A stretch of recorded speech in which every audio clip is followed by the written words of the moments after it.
sebenarnya kalau Kok mereka seru banget sih? Ngapain ya? Guys. Kalian ngapain sih? Aku ikutan dong. ya karena aku setuju banget anjir. Apa sih? Aku mau ikut. Kalian lagi cerita apa? Kalian lagi bahas apa? Kok gitu sih? Kalian lagi bahas apa? Kita lagi bahas Asia Pasifik sih tadi. Apa? Kenapa?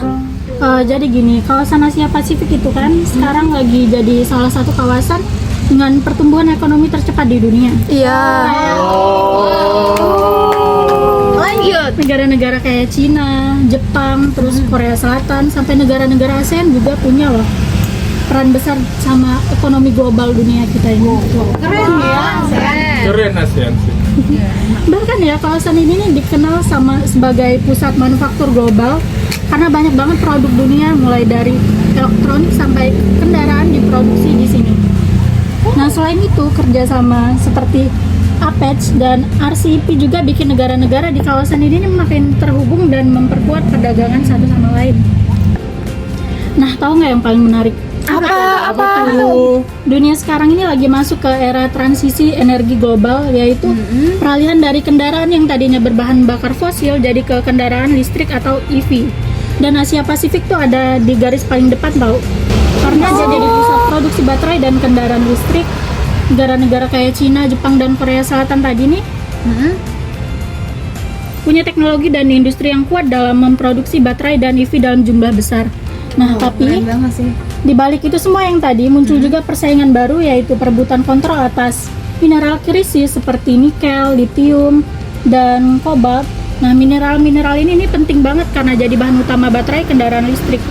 Nah, jadi sekarang persaingan antar negara tuh bukan cuma soal jual beli barang, tapi juga soal siapa yang bisa menguasai sumber daya penting ini. Nah, makanya jadi Asia Pasifik ini jadi kawasan yang super penting banget dalam politik ekonomi global.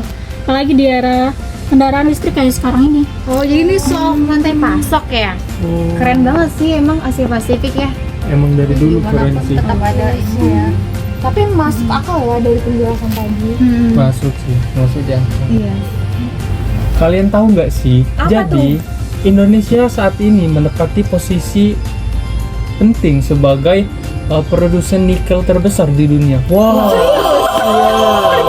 Iya. Indonesia. Iya. Kece. Gila. Jadi modifikasi yang menjadi bahan utama baterai kendaraan listrik seperti peran ini membuat Indonesia memiliki pengaruh besar dalam rantai pasok industri di kawasan Asia Pasifik ini.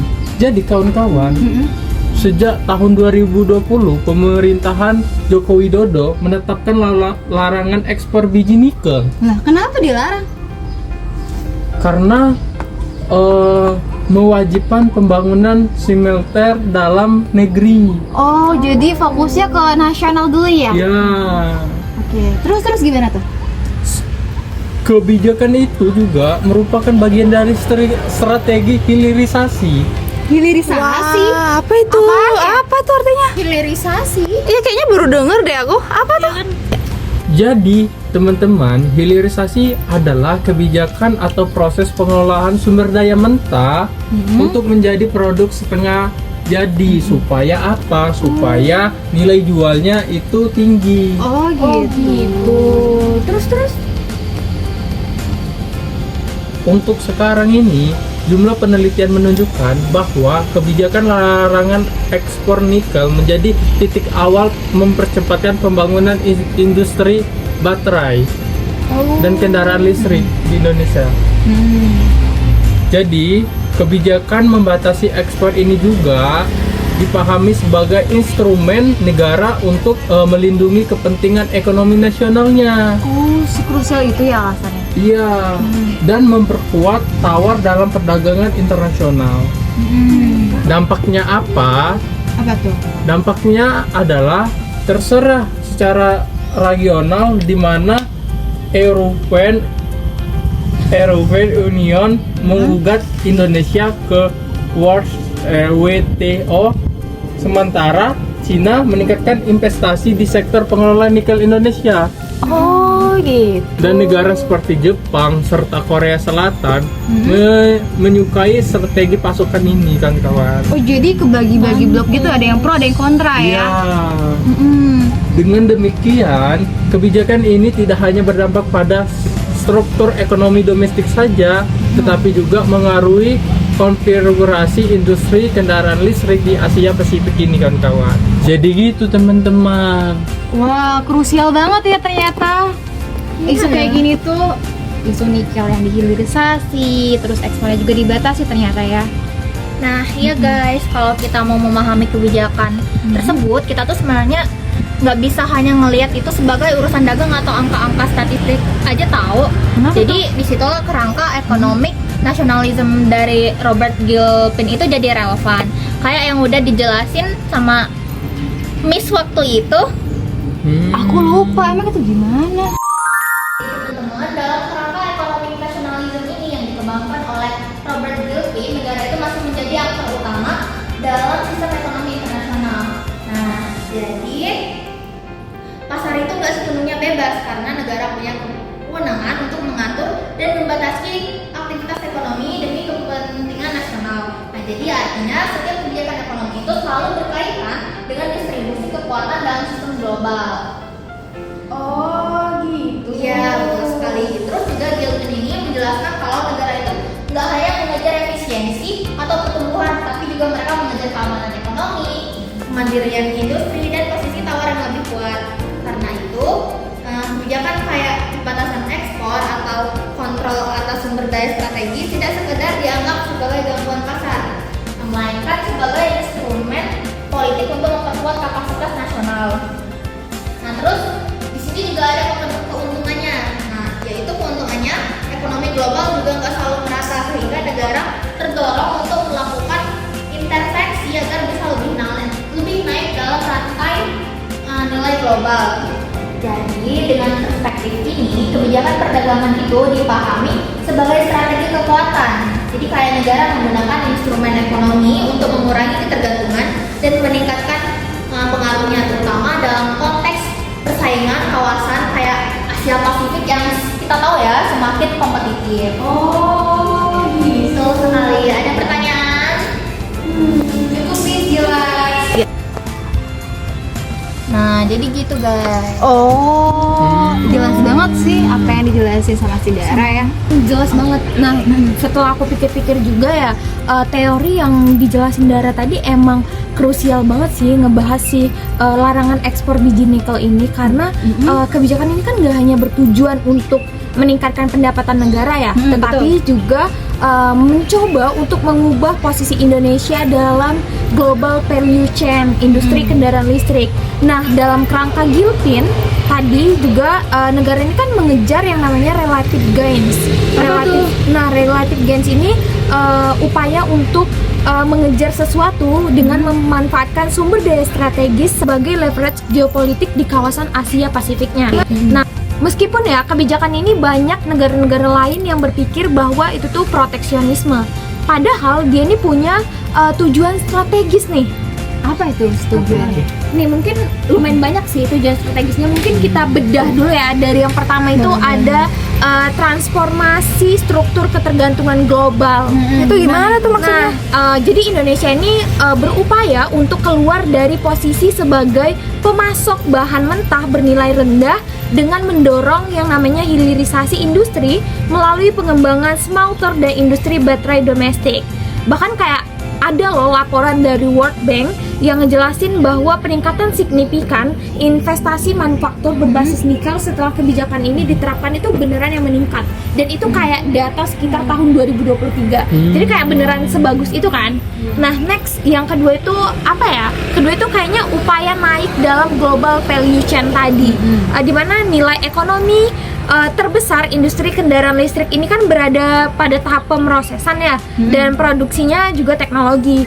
Dari pembatasan ekspor ini bisa menciptakan nih insentif bagi perusahaan global untuk berinvestasi di dalam negeri. Jadi kayak kita tuh narik investasi asing untuk berinvestasi di dalam negeri. Dan ini nih juga sejalan sih sama argumen Gilpin tadi yang ngomong bahwa negara akan melakukan intervensi ketika struktur pasar global merugikan kepentingan nasional. Nah, Nah, jadi gitu guys. Udah kelihatan kan, ternyata hilirisasi pengarangan itu ada tujuan yang besar banget. Kalian penasaran nggak tujuan selanjutnya itu apa? Penasaran dong Kak? Nah, jadi tujuan ketiga itu ada upaya untuk pengendalian industri di bidang baterai domestik. Maksudnya apa? Maksudnya itu jadi kayak dengan kepemilikan 1/4 cadangan nikel dunia, Indonesia ini berupaya untuk mengendalikan rantai pasok energi masa depan.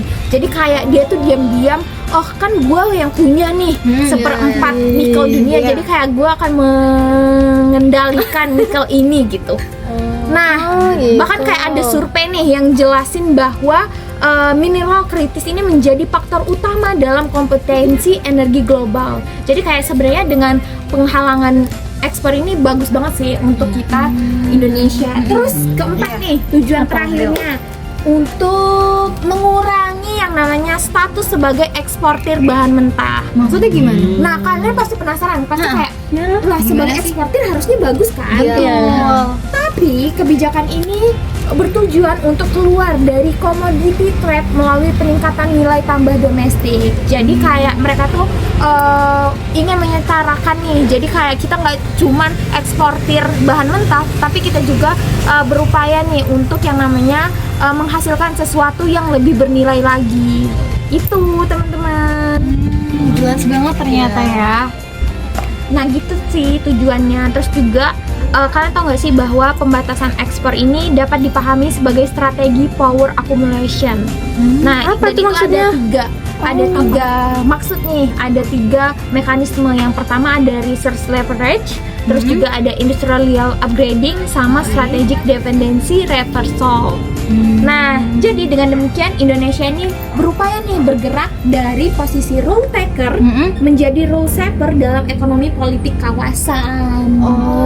Jadi gitu. Nah, kalian pasti kayak bingung kan? Jadi maksudnya ini kayak gimana? Jadi maksudnya melalui perspektif economic nationalism Robert Gilpin, pembatasan ekspor mineral ini bukan sekedar kebijakan perdagangan, tapi melainkan strategi geopolitik ekonomi nih untuk meningkatkan posisi dalam global value chain, membangun kedaulatan dan juga mengakumulasikan kekuatan nasional di era transisi energi hijau.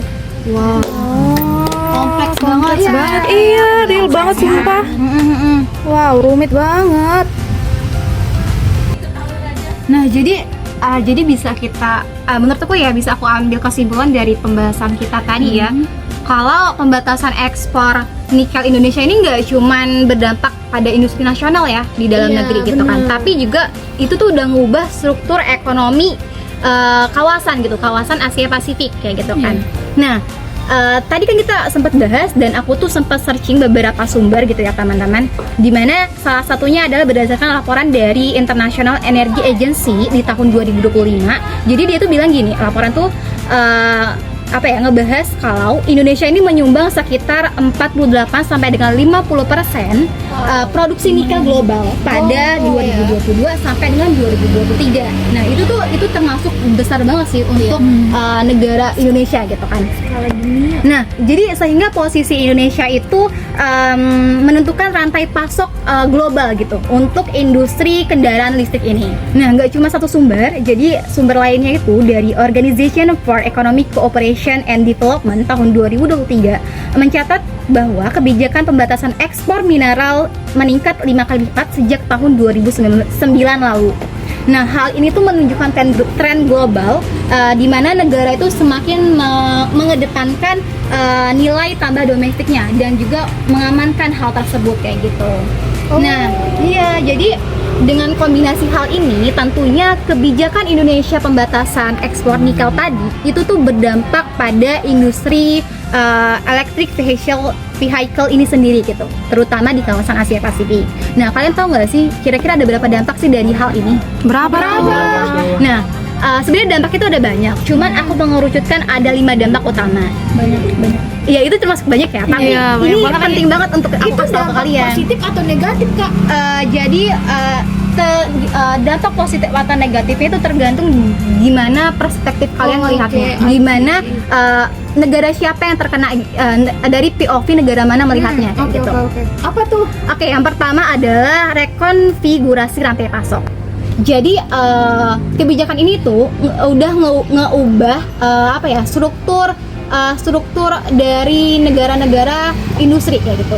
Jadi larangan ekspor biji mentah ini memaksa perusahaan asing untuk ngebangun fasilitas pemrosesannya itu di Indonesia. Jadi Indonesia kan udah nggak ekspor biji mentah lagi ya nikelnya tuh ya. Jadi mau nggak mau negara asing kendaraan listrik itu harus ngebangun fasilitasnya itu di Indonesia kayak gitu. Jadi otomatis investasi masuk ke Indonesia kayak gitu kan ya. Nah, jadi sehingga rantai pasok electric vehicle ini lebih terpusat di dalam negeri, bukan lagi berbasis ekspor bahan mentah yang aku bilang tadi. Nah, yang kedua, kalian penasaran? Penasaran dong. Apa tuh? Nah, yang kedua adalah ketergantungan Asia Timur itu semakin meningkat. Nah, kenapa kayak gitu ya, guys? Ada yang tahu nggak? Kata apa? Aldi kali tahu nggak, Di? Enggak.